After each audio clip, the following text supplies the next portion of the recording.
Arsenal are finally making moves that so many of us have been crying out for such a long time. Also, there's Calafiori news, but there's also a striker that Arsenal are interested in.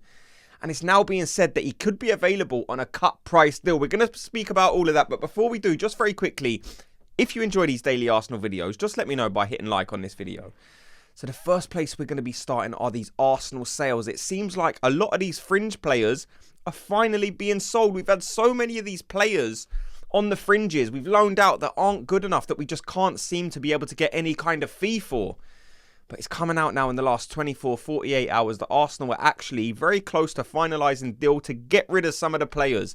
We've got Lokonga going to Sevilla for 12 million euros. You know, that's going to be an option. He's going there on a loan. But if they do buy him, it's 12 million euros with a 25% sell-on clause. Look, Lokonga hasn't worked for Arsenal.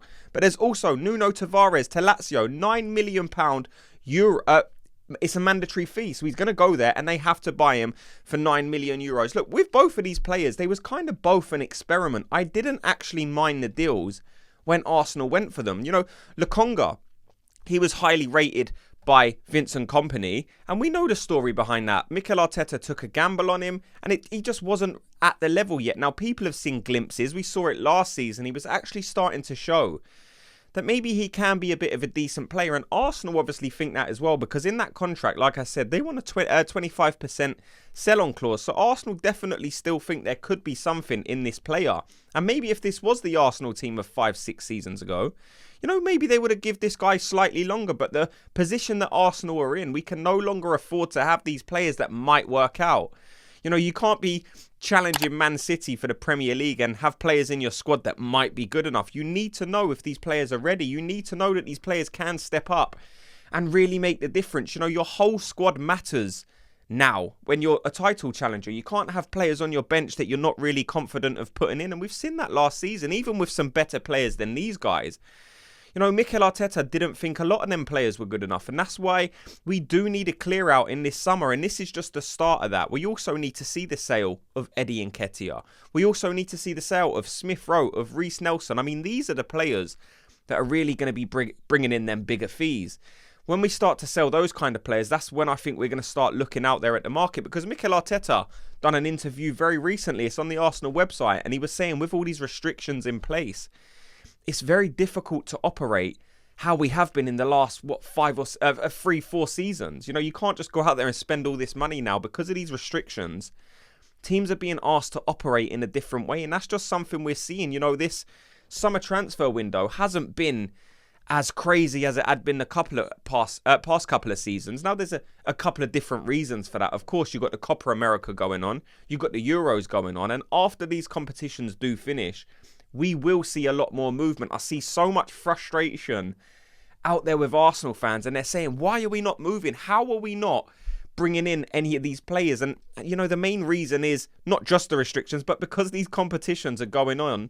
You know, a lot of the players Arsenal want to buy are probably playing in these competitions. There will obviously be some players that aren't playing in it, and I'm sure Edu, Mikel Arteta are hard at work. They're trying to bring these players in, but while the Euros are on, we always knew, the information always was, clubs are not going to be able to do too many deals why these players are at the Euros, and you can't blame them. The players are not going to want there to be distracted. You know, there's only 2 teams left, so all the other players that were playing for the other teams, you know, there will now be discussions. We're hearing updates with Calafiori. He's willing to come to Arsenal. The only team Calafiori wants is Arsenal. But it will be a big fee, probably between 40 and 50 million.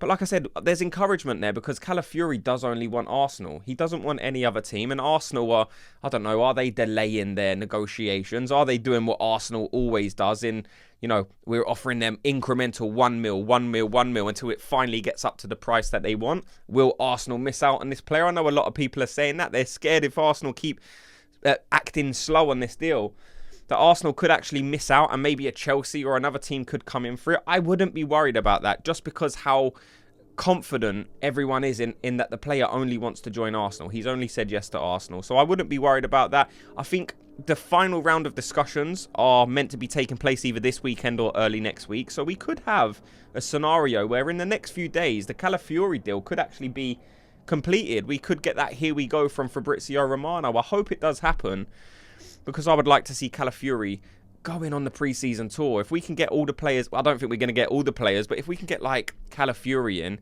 we know we want a centre mid, we know we want an attacker. The sooner we get these players in, the better. And that's where we're going to be talking about this attacker. Because Sporting Lisbon, the rumours are they're now actually willing to accept only 60 million euros for 60 million pounds for this player. I'm not going to get into the whole striker scenario. We've had this conversation so many times on this channel, so I'm not going to bore you with it again. But does that change your opinion in what kind of striker Arsenal go for now? You know, originally the fee from Sporting was, you know, no, if you want this player, you're going to have to pay somewhere near 100 million to get him. But the news we're hearing now is it could be as little as 60 million. Let me know, does that change your mind? Are you now looking at that deal and thinking, well, we can't really afford not to do that because he is a good player. He scored so many goals last season. That would interest me, if I'm being honest. If you can get gyokores for 60 million, if I'm looking at all the other options out there, I'm probably saying, you know, gyokores, Vlahovic, these kind of guys. But gyokores for 60 million would probably now be the cheapest option. You know, we've just seen Xerxes go to Man United for, what was it, 40 million euros. And I'm happy he's gone there, by the way. I know some of you guys were interested. I didn't want him. But I'm looking at gyokores at 60 million. If that is true, I would definitely be pursuing this player. But let me know your thoughts. Let me know your thoughts on what's happening with Arsenal in this transfer window. Why is it so slow? Do you think it's just because of the Euros and the Copa America? Or do you think Arsenal are being hit by these restrictions now and they can't really operate? Do you think Arsenal need to sell to buy? You know, you got other players like Aaron Ramsdale we're going to speak about in another video because Arsenal have been pursuing a new goalkeeper. You know, Bentley, we tried to buy him off Wolves for 50 million. No, what was it? 50,000. It wasn't even a million. It was 50,000 we offered for Wolves' second goalkeeper. They obviously turned it down. That's a crazy offer. I know a lot of people were getting scared, wondering if it will be the backup option. Like I said, I'm probably going to speak about that in tomorrow's video because I've got a bit more information on that I want to share. Thanks so much to everyone for watching and listening. But before you go, if you could, just very quickly, hit like on this video. Just like it and subscribe. And I'll speak to you all in tomorrow's video. Gooners, have a good day.